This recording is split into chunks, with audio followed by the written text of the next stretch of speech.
कई बार लोग भाग्यवाद और कर्मवाद के उलझन में उलझ जाते हैं कि किसकी प्रधानता माने, कर्म को प्रधान माने या फिर भाग्य को प्रधान माने। क्योंकि जहां मानस में गोस्वामी जी लिख रहे हैं कि होई सोई जो राम रचि राखा, उन्हीं गोस्वामी जी की मानस में ये भी कलम चली है कि कर्म प्रधान विश्व रचि राखा।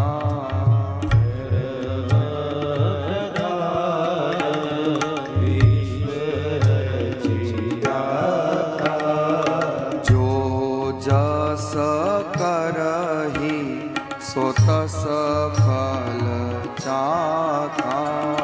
जो जस करहि सो तस फल चाखा। कर्म प्रधान विश्व रचि राखा, जो जस करहि सो तस फल चाखा। अब किसे माना जाए, होई सोई जो राम रचि राखा को माना जाए कि कर्म प्रधान विश्व रचि राखा को माना जाए। और गीता में भगवान योगेश्वर कृष्ण भी तो कह रहे हैं कि कर्मण्यवाधिका रास्ते मां फलेषु कदाचन। मैं कहूंगा आप लोगों से, आपके लौकिक जगत का उदाहरण देते हुए, भारत सरकार के द्वारा मान्यता प्राप्त जिस सिक्के का प्रयोग करते हो, उस सिक्के के एक तरफ अंक होता है और एक तरफ अशोक चक्र होता है, या जो चिन्ह निर्धारित है वो होता है। लेकिन सिक्के में से अगर एक को भी हटा दिया जाए तो क्या वो मान्य होगा? अंक को अगर हटा दिया जाए तो भी वो चलेगा नहीं, और अशोक चक्र या जो चिन्ह है उसको अगर हटा दिया जाए एक तरफ से तो भी वो चलेगा नहीं। एक सिक्के के दो पहलू हैं। ऐसे ही जीवन रूपी गाड़ी के दो पहिए हैं, एक भाग्य है और एक कर्म है। न तो भाग्य को नकारा जा सकता है, न कर्म को भुलाया जा सकता है। दोनों की अपनी अपनी प्रधानता है, क्योंकि कर्म तो एक मजदूर भी करता है, सुबह से शाम तक खून पसीना एक करता है। केवल अगर मेहनत करने से, कर्म करने से मिलता तो वो मजदूर नहीं होता।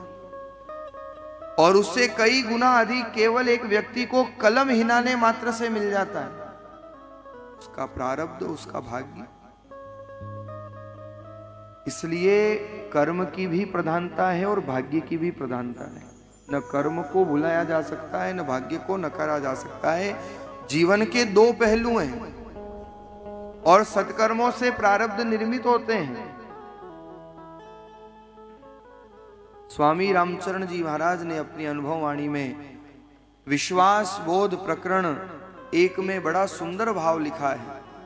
श्री महाराज ने वर्णन किया, ऋषि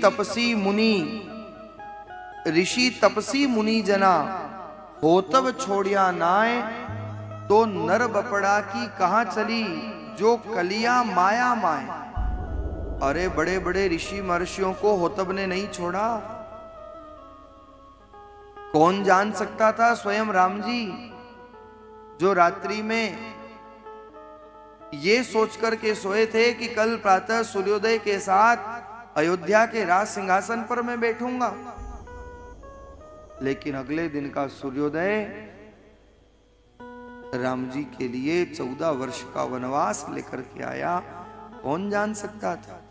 जो हरिश्चंद्र रात को सोते सोते इस धरती के चक्रवर्ती सम्राट, और अगले दिन प्रातः जब सूर्योदय हुआ तो काशी नगर के शमशान में एक याचक बनकर के जीवन निकालना पड़ा।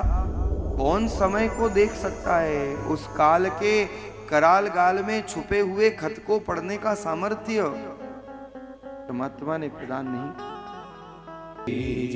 कब समय बदल जाए राम जी न जानी सकिया, सवारे सूत हवानो। क्या होगा कल सुबह राघवेंद्र सरकार भी नहीं जान सके। इसलिए जीवन में कभी किसी को ये दोष मत दिया करो कि मैं उसकी वजह से दुखी हूं। कोई किसी की वजह से न सुखी हो सकता है और न दुखी हो सकता है, ये आपकी सोच है। और सुख दुख है क्या? अगर सुख दुख की परिभाषा की जाए, मनोनुकूलनम सुखम, हम जो सोचते हैं, हम जो विचार करते हैं, अगर उसके अनुकूल हो जाए उसे हम सुख मान लेते हैं। मनोप्रतिकूलनम दुखम, हमने जो सोचा उसके विपरीत हो गया, हमारी जो कल्पना थी उसके अगेंस्ट में कोई कार्य हुआ, तो वो हम दुख मान लेते हैं, उसे हम जीवन का दुख मान करके अंगीकार कर लेते हैं। और ज्यादातर दुख जीवन में अपेक्षाओं से आते हैं। जहां अपेक्षाएं पूरी नहीं होती है, वहां पर जीव दुखी होता है। स्वामी रामचरण जी महाराज ने वाणी में फरमाया,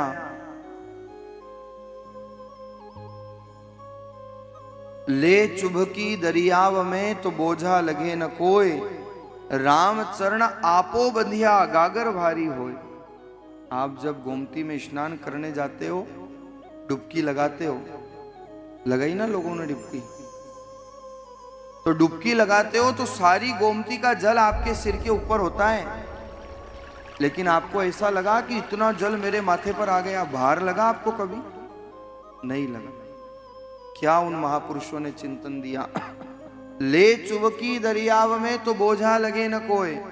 जब जल में डुबकी लगाते हैं, इतनी बड़ी जल राशि माथे पर होती है, फिर भी बोझ नहीं लगता। लेकिन आपको कह दिया जाए कि माताजी एक घड़ा पानी गोमती से भर के कथा स्थल ले आओ, नानी दादी सब याद आ जाए।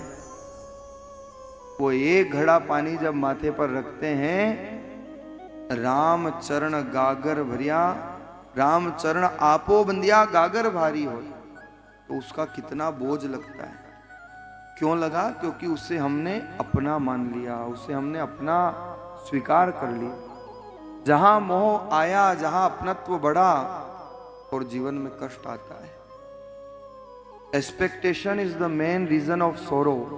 जीवन के दुख का मूल कारण है अपेक्षाएं, और जब पूर्ण नहीं होती है तो कभी कभी जीव बहुत आहत हो जाता है। स्वामी रामचरण जी महाराज ने वाणी में फरमाया, ऋषि तपसी मुनि जना हो तब छोड़िया नाय, तो नर बपड़ा की कहां चली जो कलिया माया माय। सतयुग त्रेता में भी कर्म बंधन में बंधे, प्रारब्ध के अनुरूप फल भुगतना पड़ा। हम तो कलयुग के जीव हैं, कहां बच पाएंगे हो तब सब।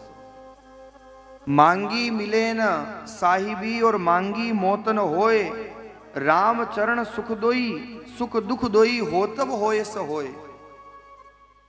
मांगी मिले न साहिबी, कोई चाहे मैं राजा बन जाऊं तो उसके मांगने से कुछ नहीं हो। बलि ने भी चाहा था, मन चीती रीति रयो प्रभु चीती तत्काल, बलि चाहियो सुर लोक ने और प्रभु भेजियो पाताल। बलि तो स्वर्ग चाहते थे, पर भगवान ने पाताल दे दिया, पाताल का राज्य प्रदान कर दिया सुतल लोक में।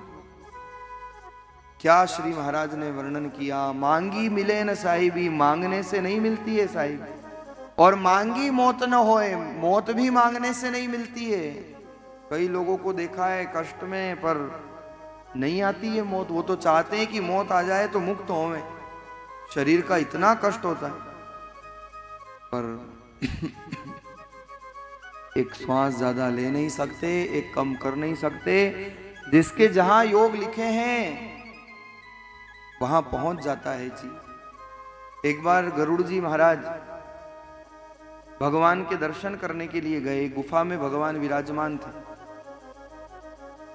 गरुड़ जी भी आए, और जब गरुड़ जी बाहर गुफा के दरवाजे पर खड़े थे तो वहां पर अचानक धर्मराज भी आए, यमराज आए, और उसी गुफा के बाहर एक पक्षी बैठा हुआ था। तो जब यमराज जा रहे थे और उस पक्षी की तरफ देखा तो यमराज मुस्कुरा गए। अब आप जानते हो किसी को यमराज देख के मुस्कुराए तो उसकी क्या हालत हो।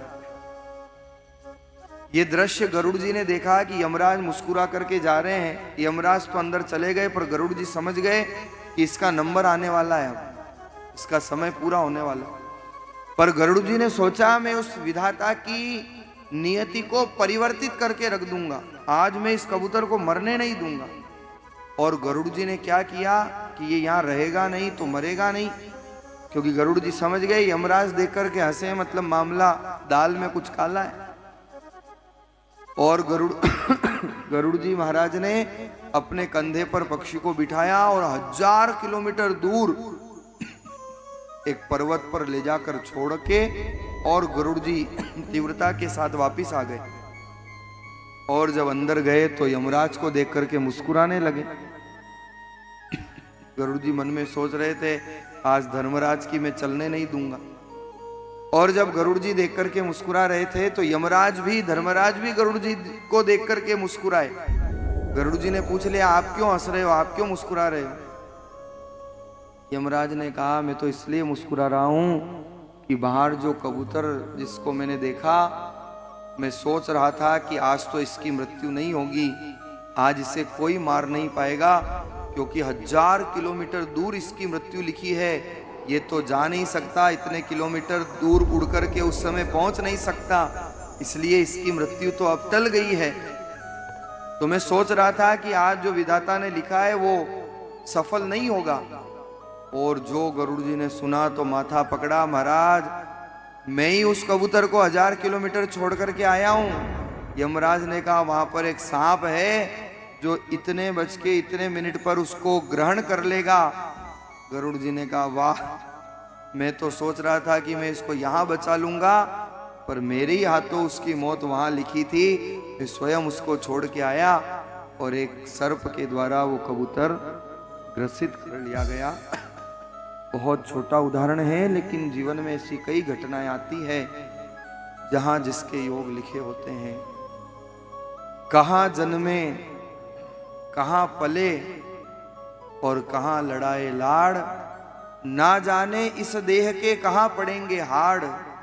कौन जान सकता है इस बात को कि कहां किसकी जीवन लीला, कब वो चाबी पूरी होगी, कोई कुछ कह नहीं सकता। लेकिन ये सत्य है, भाग्य और प्रारब्ध और कर्म दोनों को भुलाया नहीं जा सकता।